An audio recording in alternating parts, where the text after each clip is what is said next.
Good morning everyone, কেমন আছো তোমরা সবাই? আশা করছি ভালো আছো, আমরাও ভালো আছি। এই যে দেখো, এখন বাজে সবে ভোর 4:30, আর এই যে রেডি হয়ে বেরিয়ে পড়েছি। এখন তবে আলো উঠে গেছে, কিন্তু যখন উঠেছিলাম তখন পুরো ছিল অন্ধকার, মানে 4:30।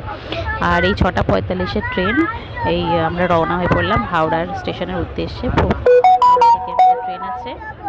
তো আজকে একটা অনেক দিন বাদে ঘুরতে যাচ্ছি, কিন্তু হ্যাঁ, সাথে মা বাবা সবার সাথে যাই, তো তারা নেই বলে একটু তো খারাপ লাগছে, কিন্তু যাচ্ছি আমরা 4জন মিলে। বেশ টুকটুক করে খাওয়া দাওয়া করতে করতে, ট্রেনে মজা করতে করতে, দেখতেই পাচ্ছ মেয়েকে নাচতে। তো এই করতে করতে আমরা পৌঁছে যাচ্ছি দীঘার উদ্দেশ্যে।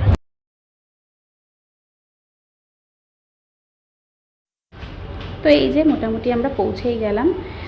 সামনেই দেখতে পাচ্ছেন মন্দিরও দেখা যাচ্ছে, তার মানে আমরা দীঘার গন্তব্যস্থলে, মানে আমাদের গন্তব্যস্থল দীঘা পৌঁছে গেলাম। তো আশা করছি ভিডিও ভালো লাগলে একটা লাইক করে দেবেন। চলো, টাটা।